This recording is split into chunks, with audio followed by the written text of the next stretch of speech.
Baik,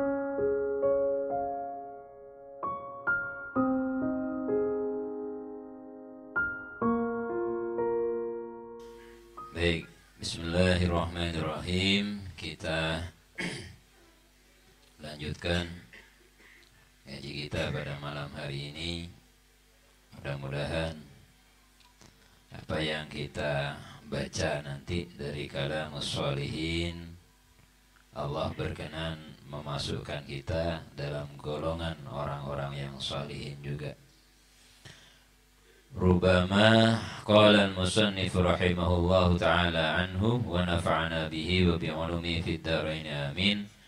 Rubama a'taka famana'aka wa rubama mana'aka fa'ataka.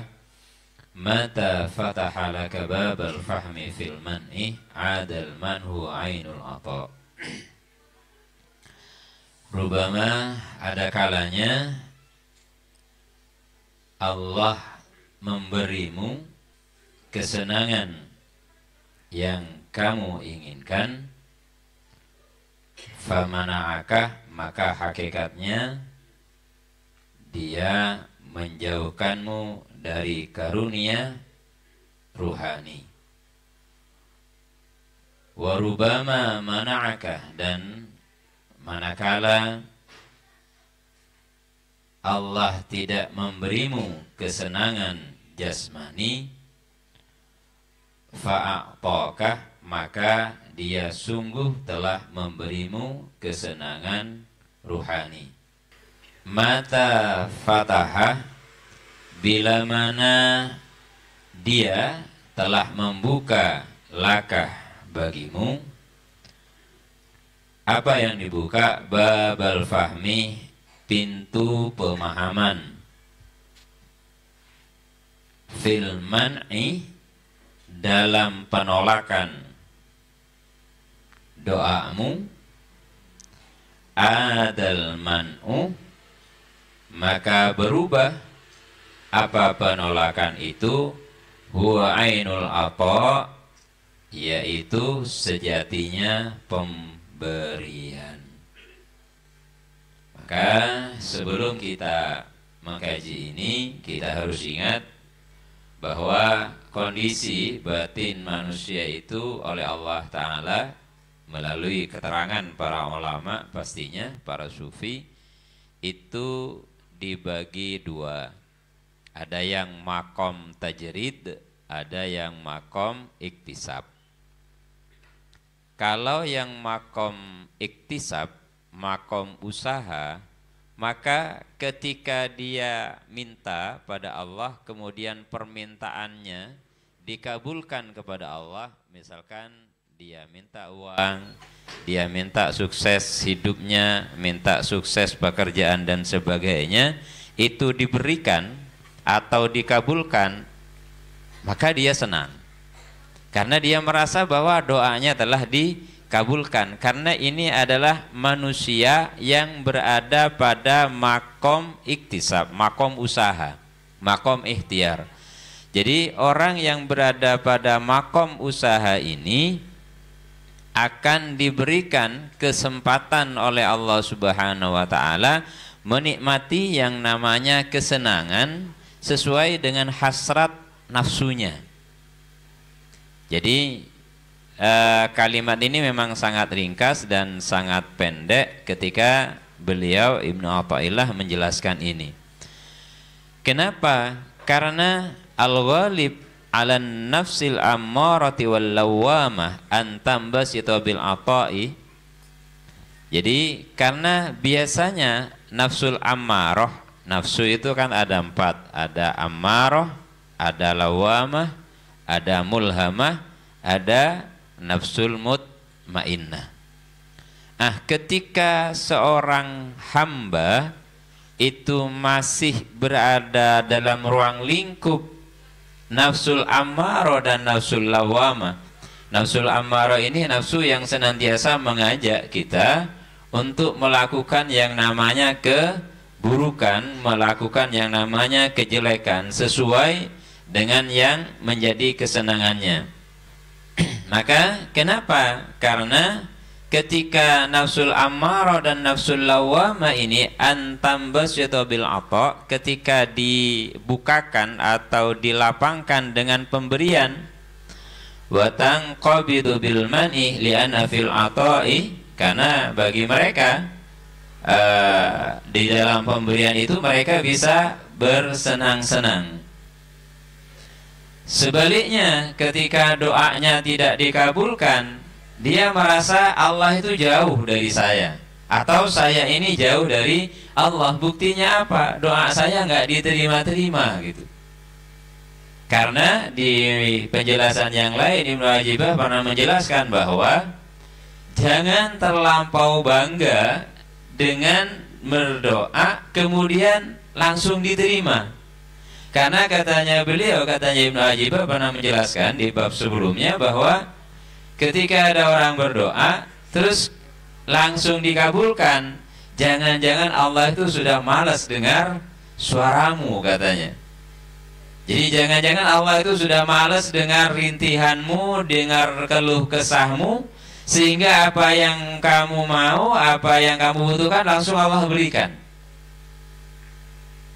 Nah, maka ketika seperti itu akhirnya apa? Kita mikir, jangan-jangan apa yang diberikan hari ini adalah ketidaknyamanan sebenarnya di akhirnya nanti. Hal yang seperti inilah yang perlu kita waspadai, jiwa kita perlu waspada untuk ini semua. Mengapa? Karena penting sekali kita punya kesadaran bahwa tidak semua yang kita minta kepada Allah itu harus diberi.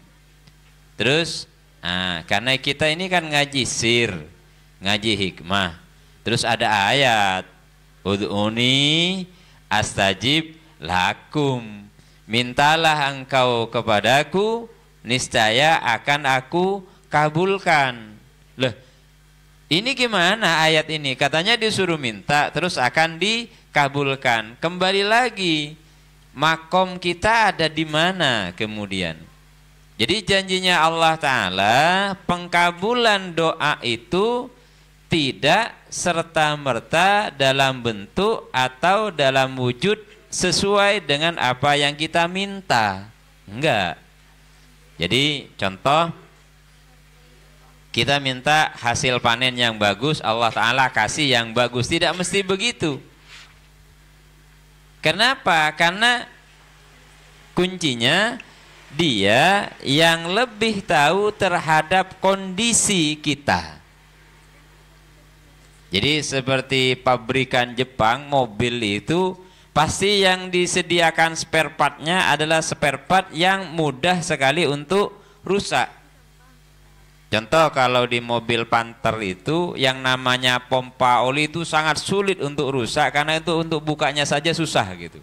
Sehingga Jepang kemudian akan membuat onderdilnya itu yang tahan. Jarang orang ganti itu. Lah artinya apa? Artinya yang tahu kepada kondisi yang nyiptakan kita. Kalau kita kemudian dibuat nyaman terus lalai akhirnya. Itu karakter manusia. Karakter manusia itu mun ibri nyaman malolo biasan pas kelopain. Yang mau munajat tak pate kenceng, yang mau berdoa kemudian tidak begitu rajin, tidak begitu semangat. Kenapa? Karena itu tadi seakan-akan tidak butuh kepada Allah Ta'ala. Maka ketika seseorang dengan panen dan sebagainya, dengan pekerjaan dan sebagainya yang dia jalani itu tidak mesti sesuai dengan apa yang diharapkan, maka apa hubungannya dengan ud'uni tadi? Allah itu nyuruh kita minta agar kita merasa sebagai hamba. Jadi Allah nyuruh kita minta ini agar kita ini tidak sok, agar kita ini tidak menjadi manusia yang merasa hebat dan merasa gagah. Artinya bahwa ada rasa butuh kita kepada zat yang maha tunggal itu agar kita bisa sampai kepadanya. Maka di sini kemudian wa fil man'i qata'a mawadiha wa tarki hududiha. Jadi kalau ketika seorang hamba itu nggak dikasih oleh Allah Ta'ala, kemudian ketika tidak dikasih, apakah permintaannya itu ditolak? Tidak. Walaupun di dalam kitab Arba'in An-Nawawi itu juga dijelaskan bahwa bagaimana doa seseorang itu akan diterima kalau yang dia makan dari barang yang haram, kalau yang dia pakai dari yang haram, kalau semua yang menjadi kullu lahmin nubita minal haram fannaru aulabih. Setiap daging yang ditumbuhkan dari yang haram, baik itu haram jenisnya atau haram cara memperolehnya, maka itu akan akan lebih baik berada di neraka. Jadi fannaru aulabih, maka neraka itu akan menjadi lebih baik bagi siapa? Bagi yang mereka makan dari makanan yang dilarang oleh Allah Subhanahu wa taala.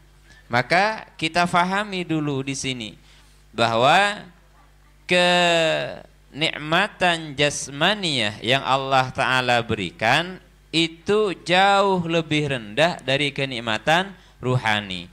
Pada saat kita berdoa kemudian minta lunas hutang misalkan tidak terbayar, apakah dengan itu semua Allah tidak mengabulkan? Allah ingin mengajarkan kita tentang sabar. Allah ingin mengajarkan kita tentang bersyukur. Allah ingin mengajarkan kita tentang nerima. Lah kalau seperti anak kecil itu akhirnya apa? Setiap permintaannya dikasih, setiap permintaannya dituruti, minta mainan dikasih, minta ini dikasih, akhirnya jadi anak yang manja. Apa iya kita akan menjadi hamba yang manja di hadapan Allah Ta'ala? Saya yakin tidak. Para auliaillah itu dimanja oleh Allah Ta'ala kalau untuk urusan duniawinya, tapi mereka tidak mau. Dalam sebuah kisah ada seorang sufi yang kemudian telah berusaha melakukan takdis kolbunya, takdis badannya, riyadhah dan sebagainya.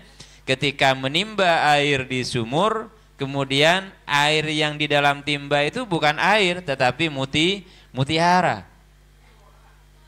Akhirnya kalau kita ya karena kelasnya kan beda. Kalau kita mesti wah Allah lagi ngabulkan doa saya maka saya dikasih yang namanya ini. Tapi kalau beliaunya apa ya Rob? Bukan ini yang kami minta, bukan ini yang kami harap. Dikembalikan itu, dijeburkan lagi ke dalam sumurnya, akhirnya ditimba lagi, baru itu kemudian berubah jadi air. Jadi hal-hal seperti ini dalam kehidupan kita hari ini, maka di saat materialisme sangat berkuasa terhadap kita, cara berpikir materialis ini menguasai kita, maka kita mungkin akan bangga di saat doa kita ini dikabulkan oleh Allah Subhanahu wa taala.